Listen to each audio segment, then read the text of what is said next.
90 days. That is all the cash Apple Computer had left. February 1997. The company was $12 billion in the hole. Stock trading at $3.53, down from a peak of $63. Market cap collapsed from $30 billion to under $2 billion. Layoffs, losses, no hit products in years. Microsoft dominated. Dell dominated. Compaq dominated. Apple was dying. The board was desperate. They needed a miracle. They called the man they had fired 12 years earlier, Stephen Paul Jobs, the founder, the visionary, the one they said was too difficult to work with. He came back. Not as CEO, not yet. As advisor, he took stock options instead of cash, because Apple had no cash. Within months, he was interim CEO. Within years, he transformed Apple from a dying computer company into the most valuable corporation on earth. This is the story of the greatest comeback in business history, the return of Steve Jobs. Let us begin with creation. April 1st, 1976. Stephen Paul Jobs, age 21. Stephen Gary Wozniak, age 25. Ronald Gerald Wayne, age 41. They founded Apple Computer Company in Jobs' parents' garage in Los Altos, California. Capital investment, $1,300. Jobs sold his Volkswagen van. Wozniak sold his Hewlett-Packard calculator. Wayne contributed $800. Wayne was the adult. He wrote the partnership agreement. He drew the original Apple logo, Isaac Newton sitting under an apple tree, but Wayne was risk-averse. 12 days later, he sold his 10% stake for $800, plus an additional $1,500 buyout payment later. That 10% would eventually be worth over $95 billion. The most expensive decision in business history. Jobs and Wozniak were opposites. Wozniak was the engineer, brilliant, shy, he loved building things. Jobs was the visionary, charismatic, relentless. He loved selling things. Wozniak built the Apple I, a circuit board, no case, no keyboard, no monitor. 50 units sold at $666.66 each. Then came the Apple II, launched April 1977. The first personal computer with color graphics. It had a plastic case, a built-in keyboard. It looked like a consumer product, not a hobbyist kit. It was revolutionary. Sales took off. By 1980, Apple Computer went public. Initial public offering December 12, 1980. Stock opened at $22 per share. Closed at $29. Instant millionaires created. Over 300 Apple employees. Steve Jobs was worth $217.5 million. At age 25, he became the cover of Time magazine. Striking it rich, but success bred arrogance. Jobs became difficult, demanding, cruel. He parked in handicapped spaces. He refused to put license plates on his Mercedes. He screamed at employees. He told them their work was shit. He made people cry. In 1983, Jobs recruited John Sculley from Pepsi-Cola to be Apple's CEO. Jobs asked him, "Do you want to sell sugar water for the rest of your life? Or do you want to come with me and change the world?" Sculley came. It was a catastrophic decision. For both men, January 24, 1984, Jobs launched the Macintosh with a legendary Super Bowl commercial directed by Ridley Scott. 1984. A woman with a hammer smashing Big Brother's screen. IBM was Big Brother. Apple was freedom. The Macintosh had a graphical user interface. A mouse, icons, it was beautiful. It was revolutionary, but it was also slow, underpowered, overpriced, sales disappointed. Jobs became more erratic, more difficult. The board grew concerned. Sculley grew concerned. In May 1985, a power struggle erupted. Jobs tried to oust Sculley. He failed. The board sided with Sculley. Jobs was stripped of all operational duties. He was given a meaningless office. No responsibilities. Humiliated. On September 17, 1985, Steve Jobs resigned from Apple at age 30. He sold all but one share of his Apple stock. He walked away from the company he had created, angry, bitter, convinced he would prove them wrong. Steve Jobs was lost. He was 30 years old, famous, rich, but unemployed. He felt betrayed. He told friends, "I had been rejected. I was publicly out. What had been the focus of my entire adult life was gone." In September 1985, Jobs founded Next Computer. His vision: build the perfect computer for universities and research. He recruited engineers from Apple. He raised funding from Ross Perot and Canon, $7 million initially. Eventually, over $250 million total. Jobs obsessed over every detail. The next cube was beautiful, a perfect black magnesium cube, with a cutting-edge operating system, next step, object-oriented programming, advanced graphics, networking built in. It was a masterpiece of engineering, but it was also expensive. $9,999. Universities could not afford it. Sales were dismal. Next sold only 50,000 computers in its entire existence. The hardware business failed. By 1993, Next stopped making computers entirely. They became a software company, selling only the Next Step operating system. Next was a commercial failure, but it developed technology that would later change computing. The Next Step operating system, object-oriented programming frameworks, development tools. These innovations were ahead of their time. They would eventually become the foundation for Mac OS X and iOS. Meanwhile, Jobs had made another investment. In February 1986, he bought the computer graphics division of Lucasfilm for $10 million. He named it Pixar. Initially, Pixar sold expensive graphics computers. The Pixar image computer. It failed commercially, but Pixar also made computer-animated short films to demonstrate the technology. John Lasseter directed them. They were beautiful, creative, funny. Jobs kept funding Pixar, $50 million of his own money over 10 years. He nearly went bankrupt. He nearly shut Pixar down multiple times. In 1991, Pixar signed a deal with Disney to make 3 computer-animated feature films. The first was Toy Story, released November 22, 1995. It was a phenomenon. The first fully computer-animated feature film. Critics loved it. Audiences loved it. It earned $373 million worldwide. 1 week after Toy Story opened, Pixar went public. November 29, 1995. The stock soared. Steve Jobs owned 80% of Pixar. Suddenly, he was worth $1 billion. After 10 years of losses and struggle, Pixar made Jobs whole. It restored his confidence, his belief in his vision. But Apple was dying without him. After Jobs left, Apple tried to prove it did not need him. John Sculley remained CEO. Initially, Apple thrived. The Macintosh line improved. Sales grew. By 1990, Apple was profitable. Stock price strong, but problems were emerging. Microsoft launched Windows in 1985. Initially, it was terrible, slow, buggy, but Microsoft kept improving it. Windows 3.0 in 1990 was good. Windows 95 in 1995 was very good. It copied the Macintosh interface. Apple sued Microsoft for copyright infringement. Apple lost. Suddenly, the PC world had a graphical interface, and PCs were cheaper than Macs, much cheaper. PC manufacturers like Dell, Compaq, and Gateway offered Windows computers at half the price of equivalent Macintosh models. Apple's market share began collapsing. Sculley made a fatal strategic error. He tried to compete on price. He licensed the Mac operating system to other manufacturers. Companies like Power Computing and Motorola made Mac clones, cheaper than Apple's own computers. The strategy backfired. Customers bought clones instead of Apple products. Apple lost revenue, lost control, lost its premium brand identity. In 1993, the board forced Sculley out. Michael Spindler became CEO. He tried to sell Apple, to IBM, to Sun Microsystems, to Philips. Everyone said no. Apple was damaged goods. By 1995, Apple was losing money, hemorrhaging cash. Spindler was replaced by Gil Amelio in February 1996. Amelio inherited a disaster. Apple's market share had fallen from 16% in 1990 to 4% in 1996. The company lost $1 billion in fiscal 1996. 4,300 employees were laid off. Stock price crashed to $14. Down from peaks above $60, Apple needed a new operating system.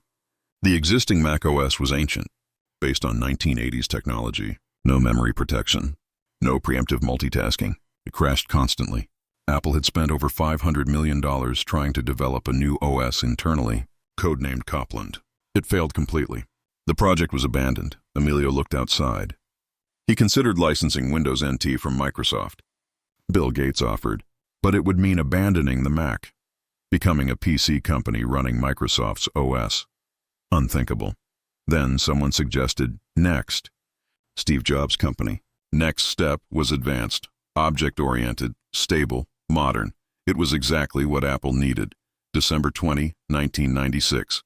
Apple announced it would acquire Next for $429 million. $400 million in cash, the rest in stock. Steve Jobs would return to Apple, not as CEO, as advisor, to help integrate next step into the Mac OS. Jobs was coming home. When Steve Jobs returned to Apple in December 1996, he was not yet in charge. Gil Amelio was still CEO. Jobs was officially an advisor, helping transition next technology to Apple. But Jobs could not help himself.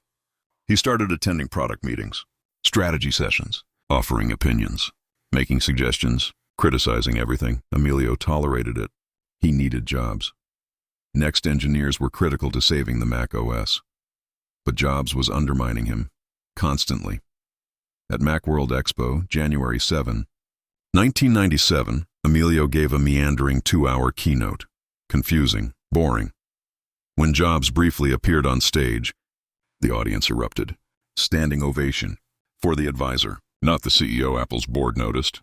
They began asking Jobs for his opinions about products, about strategy, about management. Jobs was brutally honest. Apple had too many products, 15 different Macintosh models. None of them great. Apple was trying to be everything to everyone.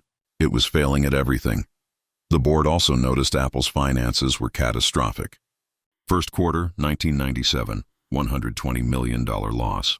Second quarter, $708 million loss. The company was burning cash at an unsustainable rate. 90 days of operating cash remaining. Bankruptcy was a real possibility. In July 1997, the board decided. Gil Amelio was out. They needed decisive leadership. They needed vision. They needed Steve Jobs. On July 9, 1997, Amelio resigned. The board asked Jobs to become CEO. He refused. Too much commitment. He had Pixar to run. He agreed to be interim CEO. CEO, no salary. Just stock options. Steve Jobs was back in control. He moved fast. Within 2 weeks, he convinced the board to fire most of the directors. Only 2 remained. Ed Woolard and Gareth Chang. Jobs recruited new board members. Larry Ellison, Oracle CEO and Jobs' close friend. Jerome York, former IBM CFO. Bill Campbell, former Apple executive. Jobs then addressed the executive team. He asked them, "Tell me what's wrong with this place." They listed problems, products, marketing, operations. After listening, Jobs said, "The products suck. There's no sex in them anymore." He was right. Apple had 15 Macintosh models. Jobs drew a simple 2x2 grid on a whiteboard. 2 columns, consumer and professional. 2 rows, desktop and portable. 4 quadrants. 4 products. That is all Apple needed. Everything else would be canceled. It was radical, brutal, but necessary. Jobs killed the Newton handheld, killed the Pippin game console, killed most of the Macintosh line, killed macOS licensing to clone makers. Employees were shocked. But Jobs was saving the company, focusing resources, picking battles they could win. Then Jobs needed cash, immediately. The company had 90 days left. He made a shocking decision. He called Bill Gates. August 6, 1997, Macworld Expo, Boston. Steve Jobs took the stage. 15,000 Apple fans packed the Heinz Convention Center. They gave him a standing ovation. For 4 minutes, Jobs wore his uniform, black mock turtleneck, blue jeans, New Balance sneakers. He looked different from corporate CEOs. He was different. Jobs began, "Apple has to move beyond this notion that for Apple to win, Microsoft has to lose." The audience murmured. What was he saying? Jobs continued, "We have to let go of a few things here. We have to let go of the notion that for Apple to win, Microsoft has to lose." Then Jobs showed a video. On the giant screen behind him, Bill Gates appeared, live via satellite from Microsoft headquarters. The audience booed, loudly. Gates smiled awkwardly. Jobs calmed the crowd. "We need all the help we can get." Jobs announced the deal. Microsoft would invest $150 million in Apple, buying non-voting stock. Microsoft would commit to developing Microsoft Office for Macintosh for 5 years. Apple would make Internet Explorer the default browser on Mac. Apple would drop patent lawsuits against Microsoft. The audience was stunned, confused. Some booed. Apple fans hated Microsoft. Microsoft represented everything wrong with computing: monopoly, mediocrity, corporate evil.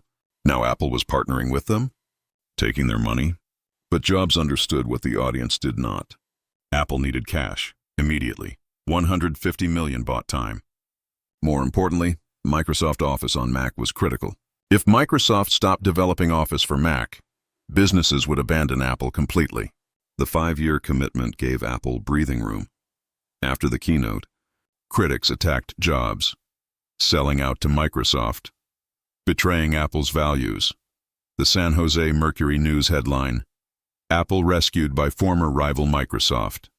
But Jobs did not care. He made the hard decision, the right decision. Apple survived. Still, Jobs knew cash alone would not save Apple. The company needed hit products, fast. He focused on the first quadrant of his grid, consumer desktop. This would be the iMac. Before the iMac, Jobs needed to rebuild Apple's brand. In July 1997, Jobs met with Lee Clow and the creative team at TBWACHIATS Day advertising agency. Jobs told them, "Our customers want to know who is Apple and what do we stand for? Where do we fit in this world?" The team presented ideas. Jobs rejected most of them. Then art director Craig Tanimoto suggested a campaign honoring creative geniuses, people who changed the world by thinking differently. Rob Siltanen and Ken Seagal refined the concept. They created the slogan, "Think Different," grammatically incorrect. It should be "Think Differently," but "Think Different" was bolder, more memorable. Jobs loved it. The campaign would feature black and white photographs of iconic figures: Albert Einstein, Bob Dylan, Martin Luther King Jr., Muhammad Ali, John Lennon, Mahatma Gandhi, Maria Callas, Pablo Picasso, Alfred Hitchcock, Jim Henson, each with the Apple logo and "Think Different." The television commercial featured moving footage of these figures, narrated by Richard Dreyfuss. The script: here's to the crazy ones, the misfits, the rebels, the troublemakers, the round pegs in the square holes, the ones who see things differently. They're not fond of rules, and they have no respect for the status quo. You can quote them, disagree with them, glorify or vilify them. About the only thing you can't do is ignore them. Because they change things. They push the human race forward. And while some may see them as the crazy ones, we see genius. Because the people who are crazy enough to think they can change the world are the ones who do. The commercial ended. Think Different, Apple. The campaign launched September 28, 1997. It was brilliant. It did not talk about computers. It talked about identity, about values, about believing you can change the world. It reminded people why Apple mattered, why it was different from Microsoft and Dell and Compaq. Think Different restored Apple's soul. Sales did not increase immediately, but brand perception did. Apple fans felt pride again. The company stood for something. For creativity, for innovation, for changing the world. Now Jobs needed a product worthy of that message. Steve Jobs knew the next product had to be perfect. Consumer desktop, something beautiful, easy to use, affordable. He assigned the project to Johnny Ive, Apple's industrial design chief. Jobs and Ive formed a partnership that would define Apple for decades. They were creative soulmates, both obsessed with simplicity, with removing everything unnecessary. Ive's team designed something nobody had seen before. A computer shaped like a gumdrop, translucent Bondi blue plastic, the electronics visible inside. Everything integrated, monitor, computer, CD drive, speakers, all in one unit, no separate tower. One cable, plug it in, turn it on, connect to the internet. That is it. The design was controversial inside Apple. Engineers thought it was weird, impractical, but Jobs loved it. He insisted on the translucent plastic, on the organic shape, on the Bondi blue color. It looked friendly, approachable, not like a computer. Like art, Jobs named it iMac, I for Internet, ready to connect right out of the box. Mac for Macintosh heritage. The I prefix would become iconic. iMac, iPod, iPhone, iPad. But it started here. Jobs made one more radical decision. The iMac had no floppy disk drive. In 1998, every computer had a floppy drive. It was standard, essential. Jobs disagreed. Floppy disks were obsolete, slow, tiny capacity. The internet was the future. CDs were the future, so no floppy drive. Critics called it insane. Killing the floppy was business suicide. Jobs did not care. May 6, 1998. Steve Jobs unveiled the iMac at the Flint Center in Cupertino, the same auditorium where he had launched the Macintosh 14 years earlier. Jobs walked on stage. Black mock turtleneck, blue jeans. He said, "This is iMac. The whole thing is translucent. You can see into it." "It's so cool," the audience gasped. The iMac was beautiful, different. Nothing else looked like it. Jobs explained, "It looks like it's from another planet. A good planet. A planet with better designers." The iMac launched August 15, 1998. Price, $1,299. It was a phenomenon. Apple sold 278,000 units in the first 6 weeks, 800,000 by year-end. It became the best-selling computer in America. Not just best-selling Mac, best-selling computer. Period. The iMac saved Apple. For fiscal 1998, Apple reported $309 million profit. After years of losses, stock price rose from $13 to $43. Market cap tripled. Apple was back, but Jobs was still interim CEO. In January 1999, he dropped the interim. Steve Jobs officially became CEO of Apple Computer. Again, his salary, $1 per year. But he received stock options, eventually worth billions. The iMac proved Jobs was right. Beautiful design mattered. Simplicity mattered. Removing unnecessary features mattered. It was the beginning of Apple's design philosophy, the philosophy that would create the iPod, the iPhone, the iPad, everything. By 2000, Apple was healthy again. The iMac was selling. New Power Mac G4 was fast. But Jobs identified a new problem. Retail. Apple. Products were sold in big box stores like CompUSA and Best Buy. Employees, they knew nothing about Macs. They pushed Windows, PCs. Apple products sat in corners. Dusty, ignored. Jobs decided Apple needed its own stores. Controlled retail where Apple could showcase products properly, train employees, create experiences. His executive team thought he was insane. Gateway had tried gateway country stores, failed, closed them. Every analyst agreed company-owned retail was a terrible idea. Michael Dell was asked what he thought. He said, "I would shut Apple down and give the money back to shareholders." Again, Jobs ignored everyone. He hired Ron Johnson from Target. Together they designed a revolutionary retail concept. Not just stores, experiences. The first 2 Apple stores opened May 19, 2001. Tysons Corner, Virginia. Glendale, California. They were beautiful, minimalist, wood tables, glass, space, products you could touch, play with, test, Genius Bar for technical support, free workshops. The stores were not about selling. They were about experiencing. Apple critics predicted disaster. Business Week ran an article. "Sorry, Steve. Here's why Apple stores won't work." Retail consultants said Apple would fail within 2 years. They were spectacularly wrong. The Tysons Corner store was so successful they had to install crowd control barriers. By 2004, Apple stores generated $1 billion revenue. By 2007, 70 stores were the highest revenue per square foot of any retailer in America. The Apple stores became essential to Apple's success. They controlled the customer experience. They built community. They taught people how to use products. They turned Apple into a lifestyle brand. Not just technology, a way of life. October 23, 2001. Steve Jobs held a small press event at Apple's town hall. He said, "We've done something really amazing. It's called iPod." He pulled a small white device from his pocket. Sleek, clean, a click wheel for navigation. White earbuds. It held 1,000 songs in your pocket. Digital music players existed before iPod. Diamond Rio, Creative Nomad. But they were terrible. Clunky, complicated, small capacity. Jobs wanted something better. He assigned the project to hardware engineer Tony Fadell and designer Johnny Ive. Create the best music player ever made. The iPod was brilliant. 5 GB hard drive held 1,000 songs. Firewire connection synced music fast. iTunes software managed your library. Click wheel interface was intuitive. Scrolling through songs felt natural, satisfying. The design was minimalist. White, clean, beautiful. Jobs. Tagline: 1,000 songs in your pocket. Perfect, clear, everyone understood immediately. The iPod launched November 2001. Price: $399. Critics said it was too expensive.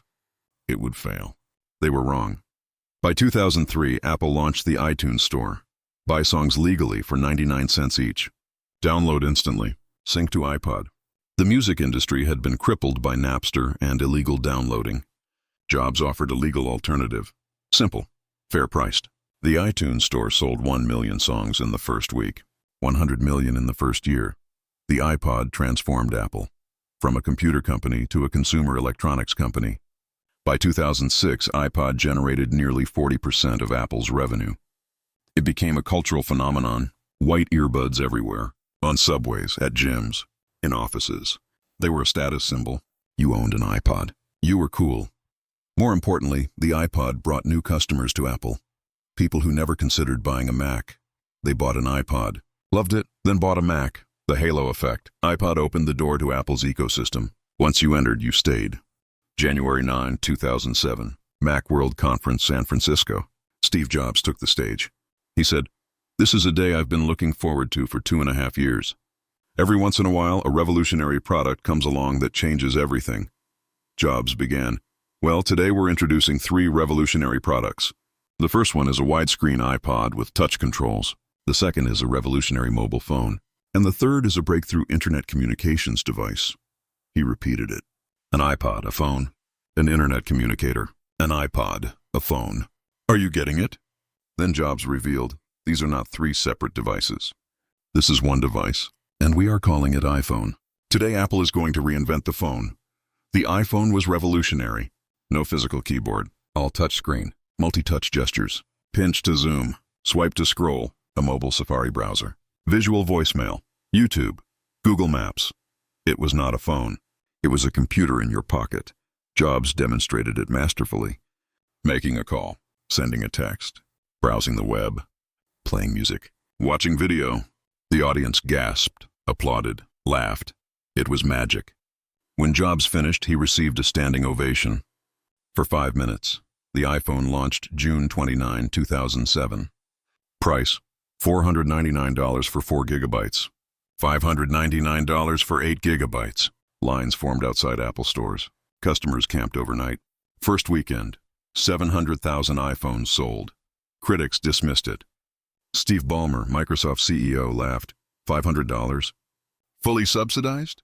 With a plan, that is the most expensive phone in the world. And it doesn't appeal to business customers because it doesn't have a keyboard.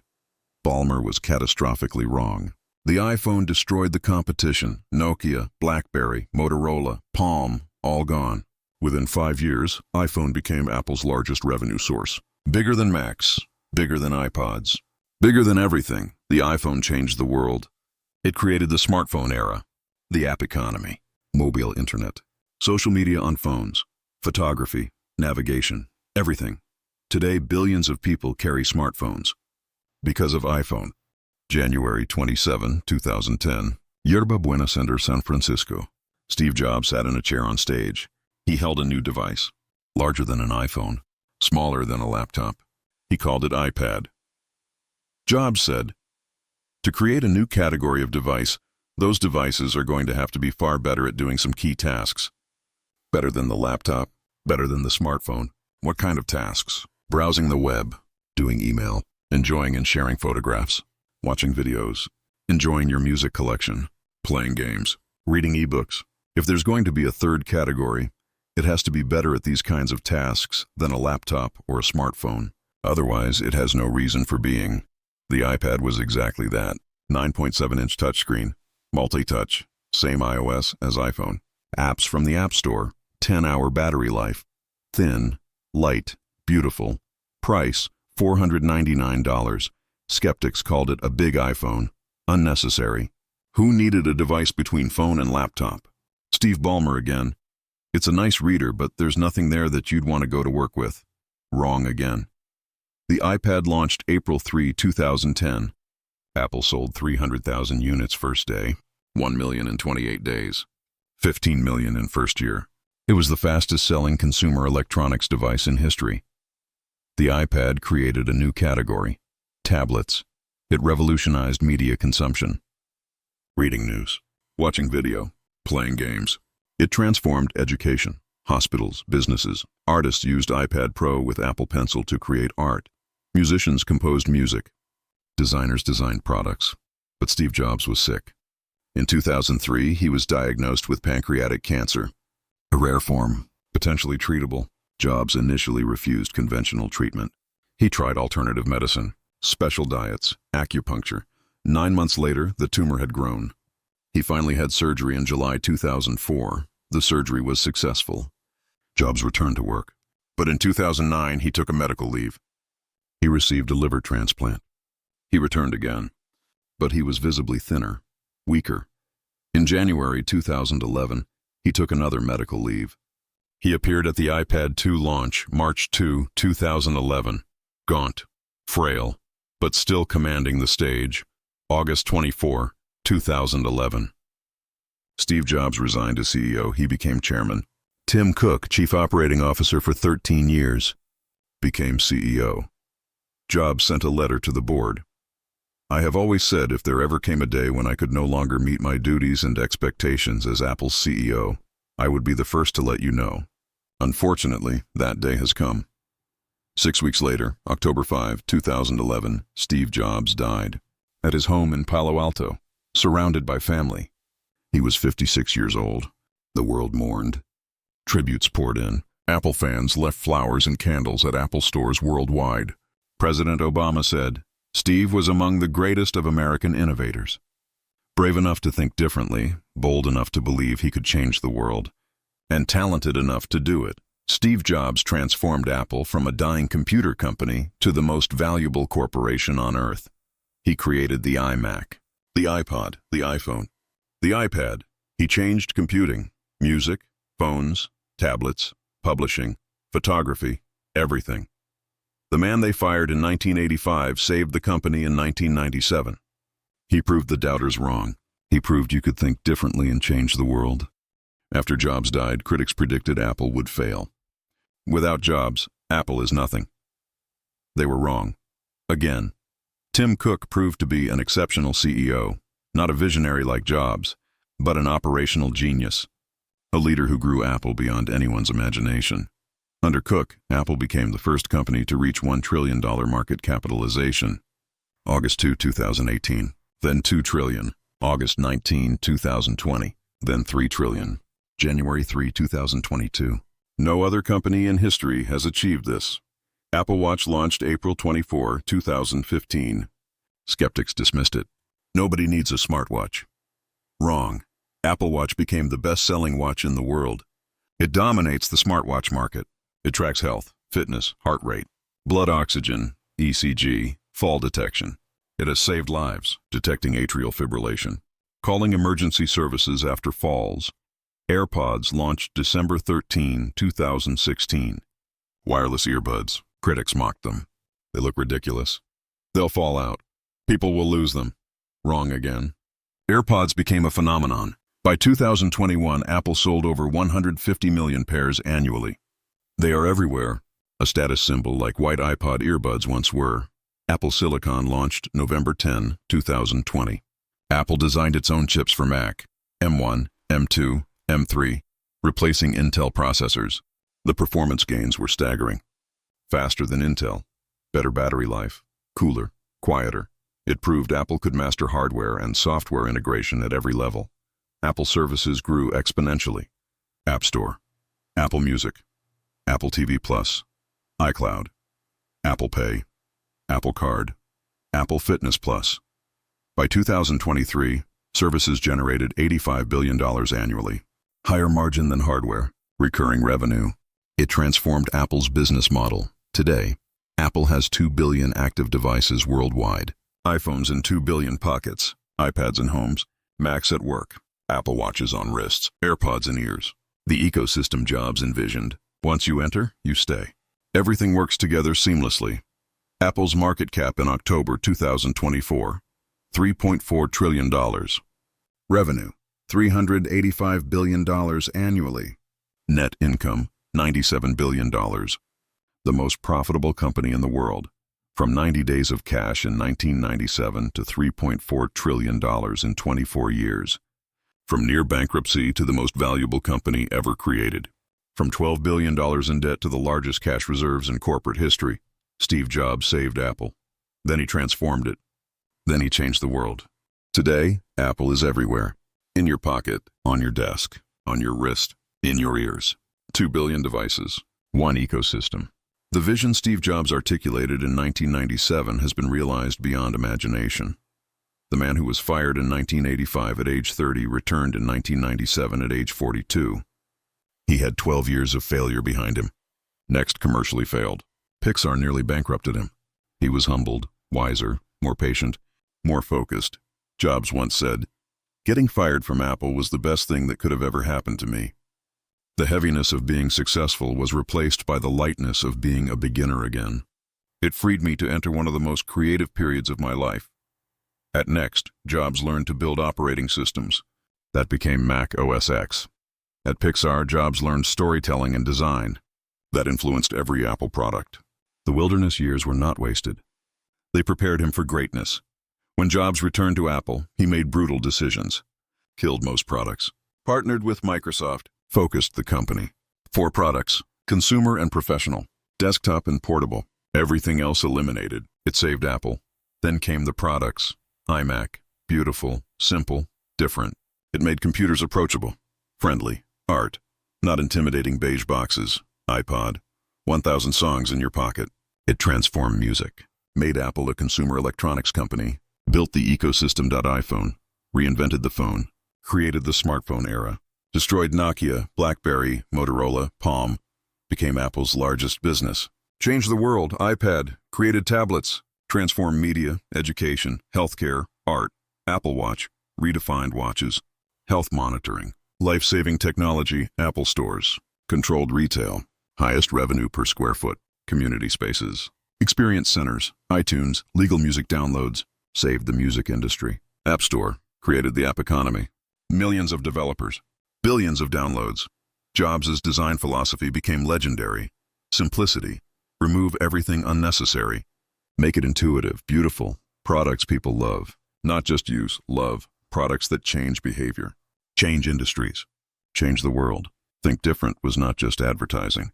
It was identity. Apple users saw themselves as creative, different, willing to challenge conventions. Apple products enabled that, gave them tools to create, to express, to change things. Jobs was famously difficult, demanding, cruel sometimes. He made people cry. He parked in handicapped spaces. He screamed at employees. But he also inspired loyalty, dedication, excellence. People wanted to create magic for him because he believed they could. He saw their potential, pushed them beyond what they thought possible. Jony Ive said, "Steve's passing was truly hard. Working without Steve is hard, but we honor him by continuing the work." Tim Cook said, "He left the company in great shape, but more important, he left the world a better place." President Obama said, "The world has lost a visionary." Steve Jobs died at 56. Too young, too soon, but his legacy endures, not just in products, in philosophy, in culture, in the belief that small groups of passionate people can change the world. That design matters. That simplicity is sophistication, that we should stay hungry, stay foolish, from 90 days of cash to $3.4 trillion. From dying computer company to most valuable corporation ever. From garage startup to global icon. This is the story of Apple. The story of Steve Jobs. The greatest comeback in business history. The crazy ones. The misfits. The rebels. The troublemakers. The round pegs in square holes. The ones who see things differently. They are not fond of rules. They have no respect for the status quo. You can quote them, disagree with them, glorify or vilify them. About the only thing you cannot do is ignore them. Because they change things. They push the human race forward. While some may see them as crazy ones, we see genius. Because the people who are crazy enough to think they can change the world are the ones who do. Think different.